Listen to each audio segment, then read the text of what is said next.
Que a graça e a paz do Senhor seja conosco, com essa igreja. Agradeço de coração o convite. Eu e minha esposa estamos muito felizes de estarmos aqui. E peço para você abrir a sua Bíblia no livro de Êxodo. Êxodo, capítulo 12.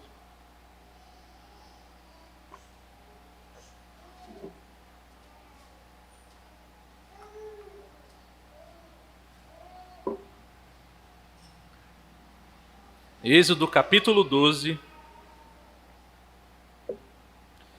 farei a leitura dos versículos 1 até o versículo 14.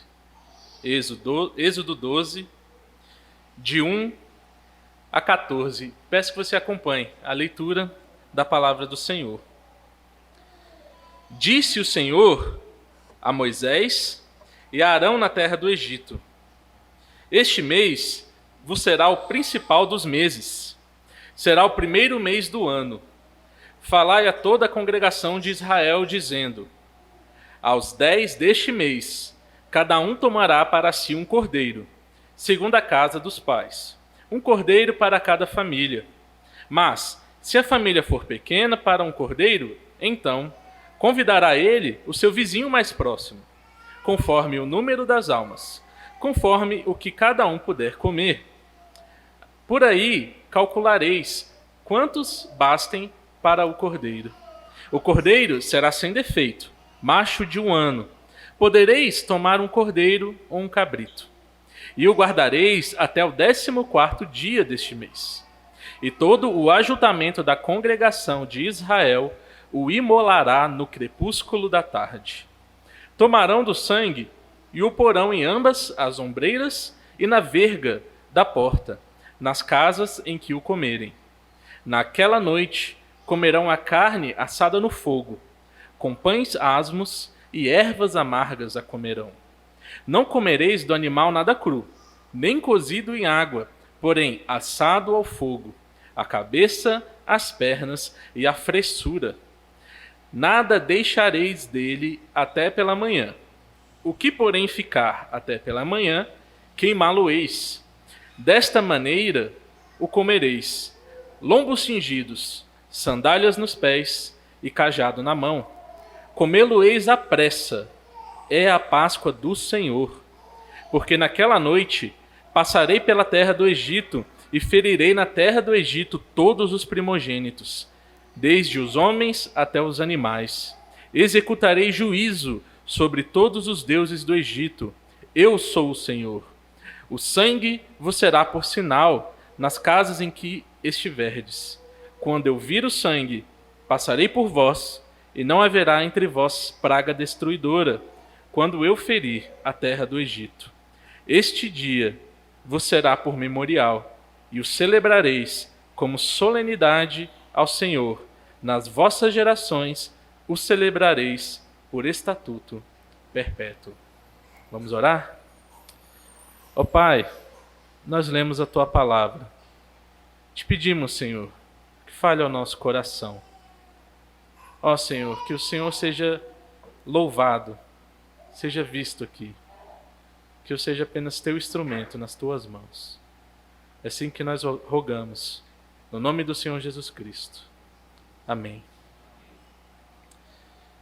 O que é a Páscoa para você? São coelhinhos, ovos de chocolate, aquele amigolate lá da sua empresa, dos seus amigos? O que é a Páscoa? A gente vê tanta propaganda, a gente está aqui nesse momento, você vai no supermercado, é ovo de Páscoa para todo lado, um mais caro do que o outro. O que afinal significa a Páscoa? Eu, curioso, fui pesquisar um pouquinho, ver o que algumas pessoas dizem sobre a Páscoa. E é um mais confuso do que o outro. Você acha cada coisa estranha sobre a Páscoa. Algumas, na verdade, muito boas. Mas teve uma curiosa, assim, que eu, pesquisando, eu achei. A Páscoa pode ser considerada a grande festa cristã. Nessa data é celebrada a ressurreição de Jesus Cristo. mártir da religião. Mártir da religião. E para alguns, Jesus Cristo é só isso mesmo. Um homem que fez algumas coisas, foi importante, a gente lembra dele até hoje, mas que morreu, ficou lá. Um mártir dessa religião, cristianismo. Alguns são mais precisos. Dizem que a Páscoa é a celebração da ressurreição de Jesus. Mas é mais do que isso, meus irmãos. A Páscoa é mais do que isso, é mais do que a celebração da ressurreição de Cristo. Ela, na verdade, tem uma origem bem antiga. Sua primeira celebração foi lá no Êxodo, na saída do povo de Deus do Egito. E ela nos lembra algo maravilhoso. A Páscoa do Senhor, ela nos lembra que Deus providencia salvação para o seu povo. A Páscoa, ela nos lembra que Deus providencia salvação para o seu povo. E vamos ver hoje 3 aspectos dessa Páscoa. Primeiro, o Cordeiro Pascal. Aí nos versículos de 1 a 6, o texto fala para a gente sobre esse cordeiro, como ele deveria ser. Aqui diz que deveria ser um cordeiro de 1 ano, sem defeito, macho. E é interessante como o texto ele vem falar para a gente que esse cordeiro ele não poderia ter defeito nenhum. Aqui é para lembrar ao israelita de que esse cordeirinho que estava sendo morto era alguém inocente pagando o preço de alguém culpado. Aqui, no contexto, nós sabemos que ele está falando de sem defeito, não ter nenhuma patinha quebrada, não podia ter nenhum machucado, nenhuma doença.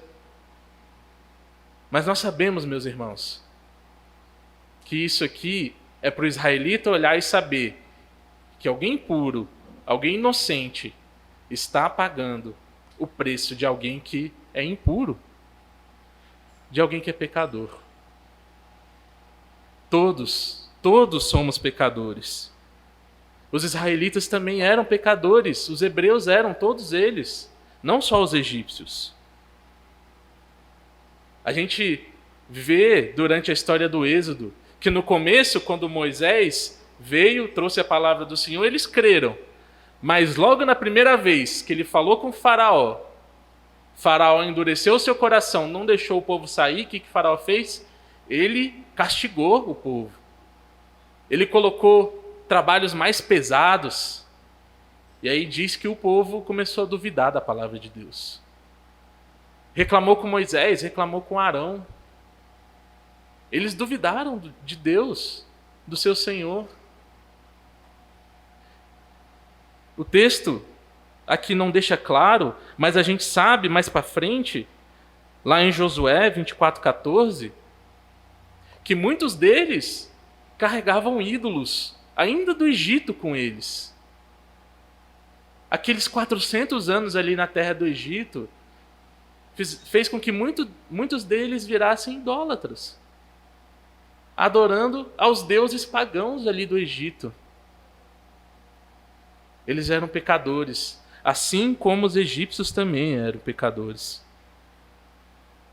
E nós sabemos que o salário do pecado é a morte. A morte viria, e viria sobre todos. Por isso, todos deveriam participar. Deus manda dizer para falar a toda a congregação, no versículo 3, que eles deveriam tomar para si um cordeiro, segundo a casa dos pais, um cordeiro para cada família. Se a família fosse pequena demais, chama o vizinho. Ninguém vai ficar de fora. Ninguém poderia ficar de fora disso. Porque quem ficasse de fora não seria poupado. Deus viria com juízo sobre a terra do Egito. E aqui nós começamos a ver sobre o que se trata verdadeiramente a Páscoa. Sobre sangue, sobre morte, juízo. A primeira Páscoa não é sobre ovos de chocolate. A primeira Páscoa é sobre Deus vindo com sua ira sobre a terra do Egito. Ele já havia ordenado a Faraó que libertasse o povo. Faraó endureceu seu coração e não permitiu. E Deus mandou pragas, 9 pragas, para castigar a terra do Egito. Mas Faraó não libertou o povo. Não libertou o primogênito de Deus.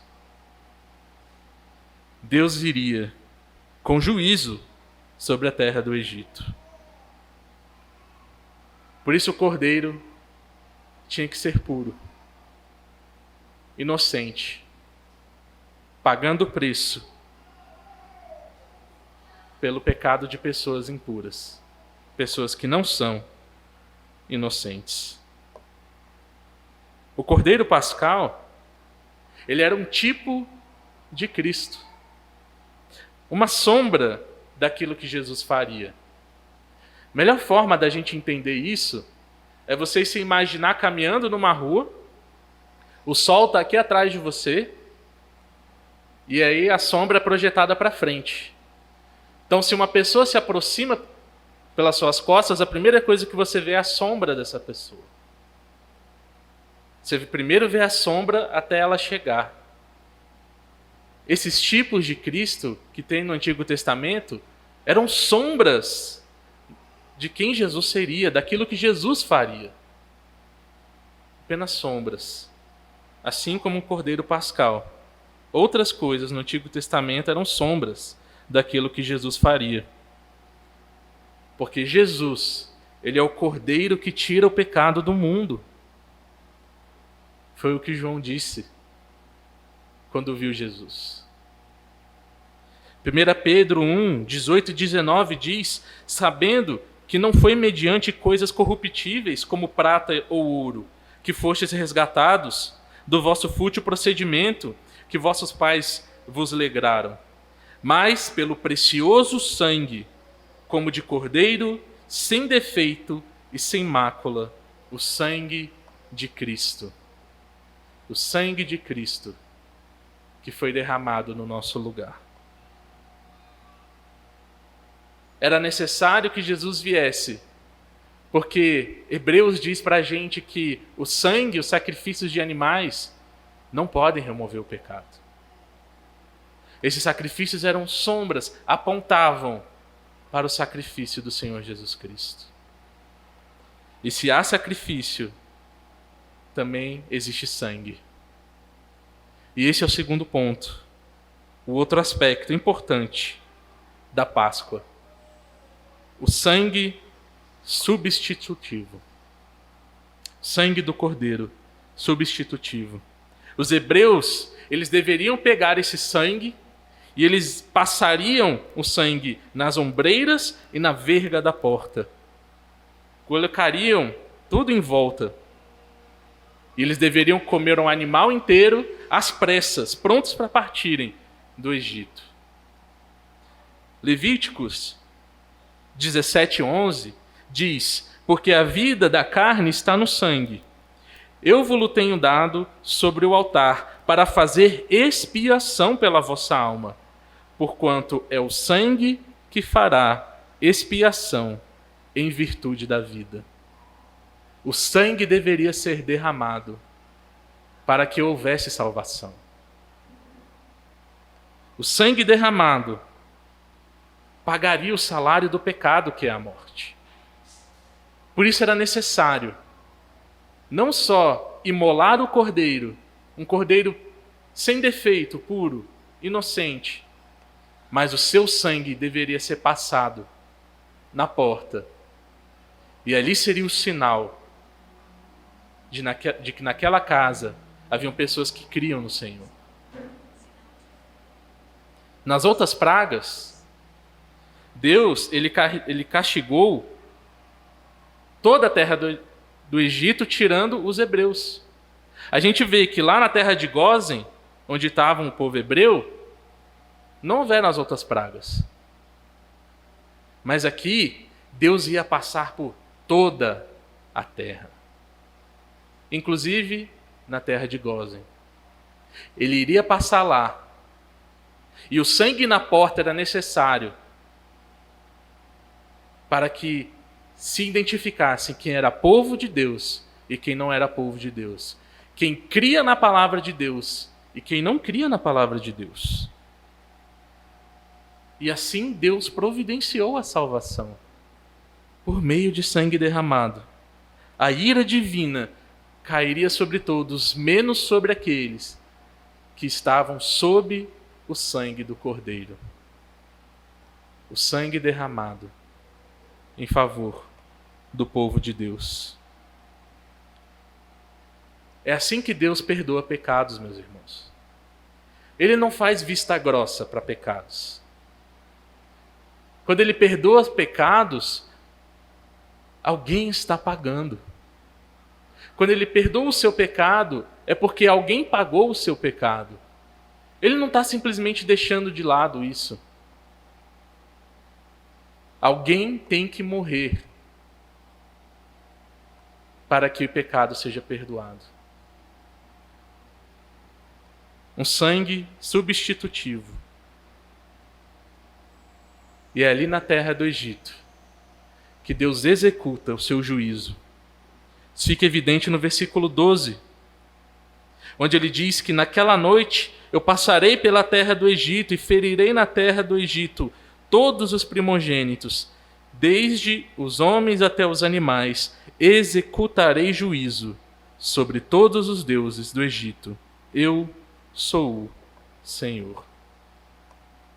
Eu assisti alguns episódios dessa nova série da Marvel que está passando aí, Cavaleiro da Lua, e lá ele fala um pouco de mitologia egípcia, aparece lá uns deuses do Egito, e eu fiquei pensando, interessante que hoje esses deuses do Egito são mitologia, história, para entreter a gente. Historinhas de fantasia, usadas nessas historinhas de super-herói, para entretenimento das pessoas.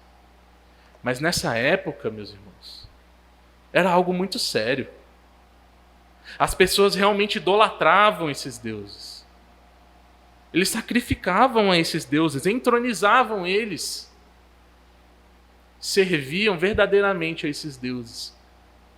Criam que eles existiam e exerciam poder sobre a criação. Quando Deus vem com juízo sobre a terra do Egito, ele diz aqui que ele também está vindo com juízo sobre esses deuses. Cada uma das pragas, das 9 pragas, elas feriam algum dos deuses do Egito. Era para desmoralizar esses deuses. Mas nessa última praga, Deus está dando um golpe fatal em todos os deuses do Egito. O Deus único e verdadeiro, ele daria o seu golpe final. Ele levou muito a sério a idolatria dos egípcios. O próprio faraó era entendido como um Deus encarnado, Amon-Ra, o Deus do sol, o principal dos deuses do Egito. E Deus mataria o primogênito de Faraó para mostrar que não tinha Deus do Egito que pudesse deter a mão do único Deus vivo e verdadeiro. Ele viria com seu juízo sobre a terra do Egito. E somente aqueles que estavam escondidos sob o sangue do Cordeiro seriam poupados da ira de Deus. Nenhum falso Deus poderia deter a mão do único Deus vivo e verdadeiro. E aqui nós chegamos ao nosso terceiro aspecto da Páscoa, que ela é um sacramento. O sacramento da Páscoa, versículos 13 e 14, que diz: o sangue vos será por sinal nas casas em que estiverdes. Quando eu vir o sangue, passarei por vós, e não haverá entre vós praga destruidora, quando eu ferir a terra do Egito. Esse dia vos será por memorial, e o celebrareis como solenidade ao Senhor. Nas vossas gerações o celebrareis por estatuto perpétuo. Deus diz aqui no versículo 13 que esse sangue, ele seria um sinal para o povo, para que o povo soubesse quem é povo e quem não é povo, quem crê na palavra de Deus e quem achava que isso aí era só historinha, que isso não ia acontecer de verdade. É interessante que o próprio Deus, ele olharia para o sangue na porta. Diz que na noite da Páscoa, lá no Egito, quando Deus ele fosse passar, ele olharia o sangue na porta. E ali ele não permitiria que o destruidor entrasse e matasse o primogênito. Essa é a importância de um sinal, meus irmãos.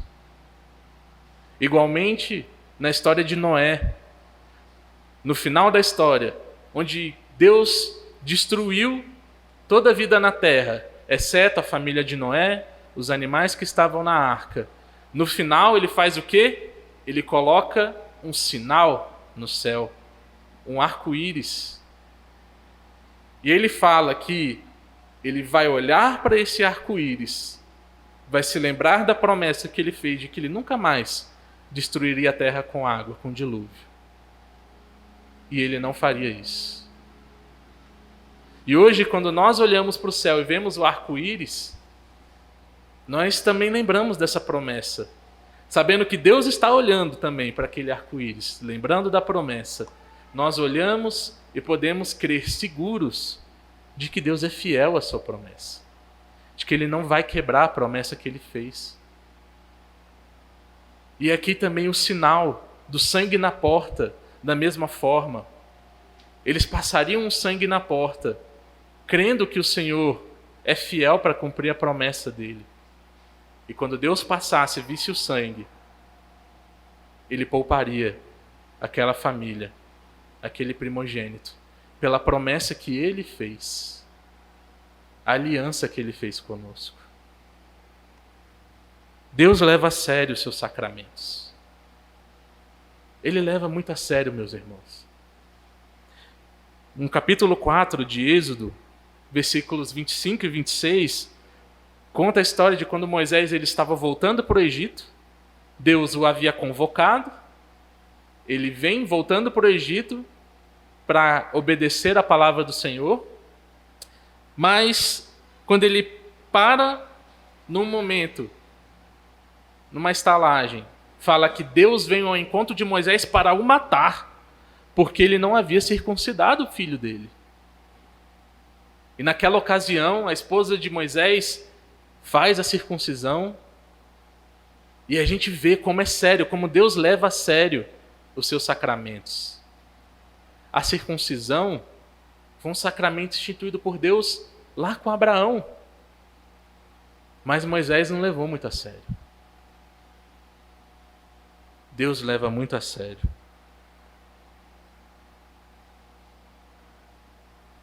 E aqui está um aspecto que muitas vezes a gente negligencia.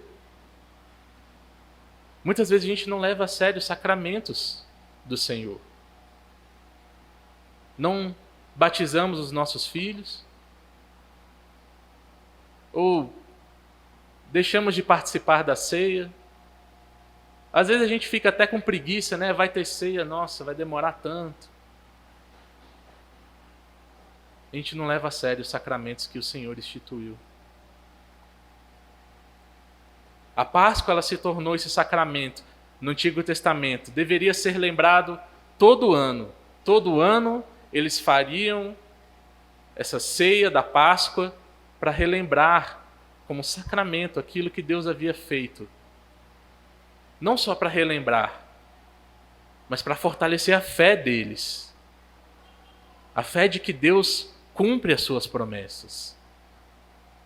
Não era só um alimento físico, mas um alimento espiritual. Hoje, a nossa Páscoa é a Santa Ceia. A ceia do Senhor, porque o próprio Senhor Jesus Cristo instituiu ela no lugar da Páscoa. Paulo ele deixa isso bem claro lá em 1 Coríntios, versículo 11, 23 a 26. Ele diz: porque recebi do Senhor o que também vos entreguei, que o Senhor Jesus, na noite em que foi traído, tomou o pão e, tendo dado graças, o partiu e disse: isto é o meu corpo, que é dado por vós. Fazei isto em memória de mim. Por semelhante modo, depois de haver ceado, tomou também o cálice, dizendo: este é o cálice da nova aliança no meu sangue. Fazei isto todas as vezes que o beberdes em memória de mim. Porque todas as vezes que comerdes este pão e beberdes o cálice, anunciais a morte do Senhor, até que ele venha. São sacramentos instituídos pelo Senhor. Assim como no Antigo Testamento, os israelitas comiam a Páscoa, relembrando o que Deus havia feito lá no Egito, e crendo na promessa do Messias, de que ele viria também para nos libertar do nosso cativeiro espiritual. Hoje nós celebramos a ceia do Senhor, relembrando o que Jesus Cristo fez por nós, da libertação do cativeiro espiritual. E cremos na promessa de que ele voltará, para nos buscar. Leve a sério os sacramentos do Senhor. Nós também, nessa época de Páscoa, celebramos uma vez por ano, para lembrar da libertação do Egito e lembrar aquilo que Cristo fez por nós. Jesus Cristo, ele é o nosso Cordeiro pascal. Cordeiro que foi morto para perdoar os nossos pecados. 1 Coríntios 5, 7 diz: lançai fora o velho fermento, para que sejais nova massa, como sois de fato, sem fermento, pois também Cristo, nosso Cordeiro pascal, foi imolado. Ele é o Cordeiro puro, sem defeito moral, sem pecado, perfeito, morto no lugar de pessoas imperfeitas, pecadoras como nós. O sangue dele, precioso sangue, foi derramado em substituição a nós, pecadores. E ele instituiu a ceia para lembrarmos disso até que ele volte. Você crê no Senhor Jesus Cristo? No Cordeiro pascal? No Cordeiro perfeito, no sacrifício perfeito? Uma vez feito, uma vez por todas. Por isso nós não precisamos hoje mais sacrificar cordeiros. Jesus Cristo foi o sacrifício perfeito, feito uma vez por todas. Você crê? Você participa? Porque para participar do povo de Deus, nós recebemos ordenanças também. O batismo é a forma com a qual nós entramos no povo de Deus agora, não é mais a circuncisão. A ceia é a mesa do Senhor da qual participamos. Leve a sério esses sacramentos. Participe da igreja do Senhor. Quantos eu não conheço que se dizem crentes, mas não participam da igreja? Meus irmãos, olhe para o texto. Deus deixa muito claro, podia ser hebreu, mas tinha que participar da Páscoa. Tinha que estar com sangue na porta, senão não seria poupado. A gente não leva a sério essas coisas. Essas ordenanças são para nos proteger. Nos proteger de Satanás, dos seus ataques. nos proteger de nós mesmos e do nosso pecado, para fortalecer a nossa fé. Quantas vezes nós estamos com a fé fraca, nós estamos cansados, e é porque estamos negligenciando os sacramentos, a ordenança, a comunhão na igreja com o povo de Deus. Não deixe isso de fora. Não fique com preguiça de participar dessas coisas. O nosso Deus nos deu essas coisas de presente, preciosas para participarmos com alegria.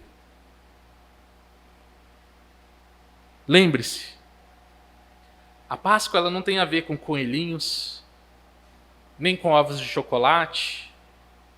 Por mais que a gente possa comprar essas coisas e participar daquele amigolate. Antes de tudo, a Páscoa tem a ver com sacrifício, com sangue, com juízo de Deus, com aliança, com salvação. Essa é a verdadeira Páscoa, a Páscoa do Senhor, na qual nós lembramos hoje, nesse período de Páscoa, e relembramos todas as vezes que ceiamos também. Conte para aqueles que ainda não conhecem o Senhor Jesus Cristo. Pregue esse evangelho para aqueles que ainda não estão sob o sangue. Porque da mesma forma que Deus olhou para aquela porta ensanguentada e poupou aqueles que estavam ali, Deus olha para a cruz ensanguentada. A cruz, o qual o sangue do Senhor Jesus Cristo foi derramado. E Ele poupa aqueles que estão ajoelhados diante dela, que estão rendidos aos pés da cruz. É só assim que existe salvação, meu irmão. Não existe salvação fora da cruz de Cristo. Pela sua morte nós fomos justificados.